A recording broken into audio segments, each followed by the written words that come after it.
তোমাদের এখানে যখন তখন আসা চলবে না, ওনাকে যখন তখন ফোন করা যাবে না। এখন দেখাবো এই ধরনের নাবাচক বাক্যগুলোকে কিভাবে তোমরা ইংলিশে বলবে। এখানে 4টে এক্সাম্পল রেখেছি। এখন এই যে বাক্যগুলো তোমরা একটু ভালো করে লক্ষ্য করো। তোমার এখানে যখন তখন আসা চলবে না। এই যে চলবে না, এটা দিয়ে ঠিক কি বোঝানো হচ্ছে? চলবে না মানে ঠিক নয়, উচিত নয় বা নিষেধ। ঠিক আছে, আমি যদি বাক্যটাকে এরম ভাবেও ভাবি, তোমার এখানে যখন তখন আসা নিষেধ, বা তোমার এখানে যখন তখন আসা উচিত নয়, এরকম দাঁড়াবে। আমি উচিত নয়, ঠিক নয় বা নিষেধ এই কথাগুলোকে বাদ দিয়ে আমি এই কথাটা রেখেছি, কারণ এই কথাটাও ইউজ হয় এবং এই কথাটাকে আমি যখন ইউজ করছি তখন অনেকের কাছে এটা মনে হতে পারে এটা একটা নতুন ভাবে কোনো বলা বাক্য। অ্যাকচুয়ালি এটা নতুন ভাবে কোনো বলা বাক্য নয়, এটা ওই উচিত নয় এটাই বলছে, বা ঠিক নয় এটাই বলা হচ্ছে বাক্যগুলো দিয়ে, প্রত্যেকটা বাক্যই তাই। বা আমি যদি ধরি নিষেধ, একেবারে একটা শব্দের মধ্যে তোমার এখানে যখন তখন আসা নিষেধ, ওখানে যখন তখন যাওয়া নিষেধ, ছাত্রদের যখন তখন ক্লাসে ঢোকা নিষেধ। ঠিক আছে, ওনাকে যখন তখন ফোন করা নিষেধ। বোঝা গেল? যেটা বললাম সেটা নিশ্চয়ই বুঝেছ। এইবারে তাহলে এটাকে তোমরা কিভাবে ইংলিশে বলবে? এখন এটা আমরা মোডাল ভার্ব ইউজ করে বলবো, যেহেতু এর মধ্যে একটা নিষেধ আছে, নৈতিক দায়িত্ববোধ আছে।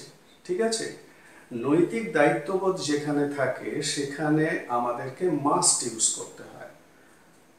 ঠিক আছে, এগুলো যেহেতু নেগেটিভ তাহলে মাস্ট নট ইউজ হবে।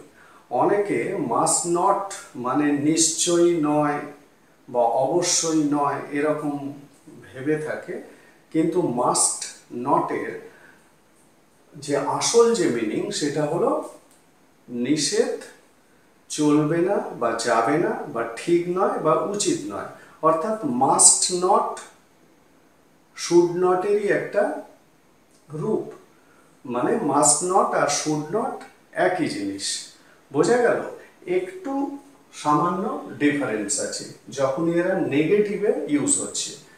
মাস্ট আর শুডকে তোমরা কখনোই একভাবে ভাববে না, কিন্তু যখন নেগেটিভে ইউজ হচ্ছে তখন মাস্ট নট আর শুড নট একই প্রায়।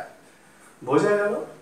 তাহলে চলবে না মানেই ঠিক নয়, চলবে না মানেই যাবে না, চলবে না মানে নিষেধ। ক্লিয়ার? তাহলে বাক্যগুলোকে যে করকম ভাবে বলা গেল সেটা নিশ্চয়ই শুনে নিয়েছো। তাহলে সেন্টেন্স স্ট্রাকচারটা দেখো। সেন্টেন্স স্ট্রাকচারটা is the subject, must not plus verb one. ঠিক আছে, এটা হলো বেসিক স্ট্রাকচার। এরপরে তোমরা সেন্টেন্সকে যদি বাড়িয়ে বলতে চাও বাড়িয়ে বলবে, আরো এরপরে অ্যাড করবে। তাহলে তোমার এখানে যখন তখন আসা চলবে না। এখানে আরেকটা জিনিস আছে, এই যে যখন তখন। ঠিক আছে, যখন তখনকে আমি একটু অন্যভাবে দেখাচ্ছি এখানে। whenever you want, মানে এখানে সাবজেক্ট যেহেতু ইউ, তাহলে whenever you want। এখানে সাবজেক্ট আমি রাখিনি, এটা যদি আমাদের ধরি তাহলে whenever we want। ছাত্রদের মানে whenever they want।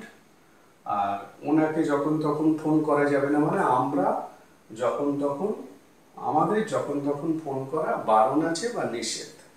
ঠিক আছে, আবার বারণ আছে এভাবেও ভাবতে পারো, তোমাদের এখানে যখন তখন আসা বারণ আছে।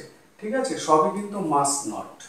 মাস্ট নট মানেই হচ্ছে not allowed to do something,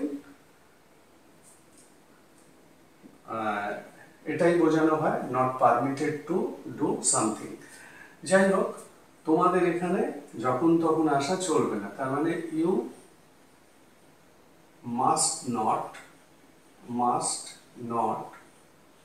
come, you must not come here whenever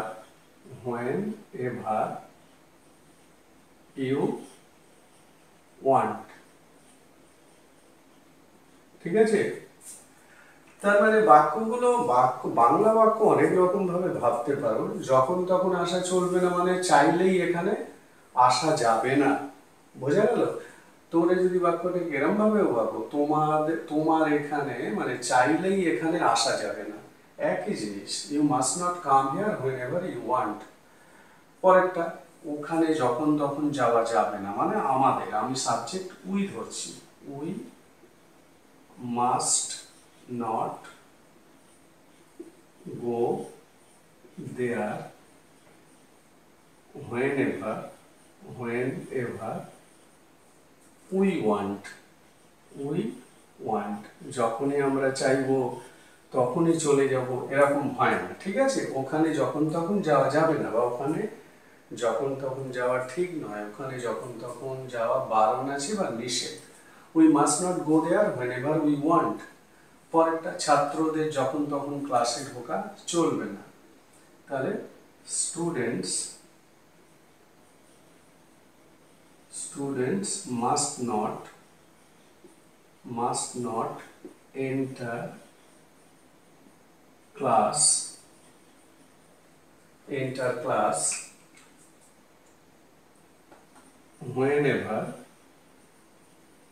whenever যেহেতু প্লুরাল ওই জন্য দে ওয়ান্ট।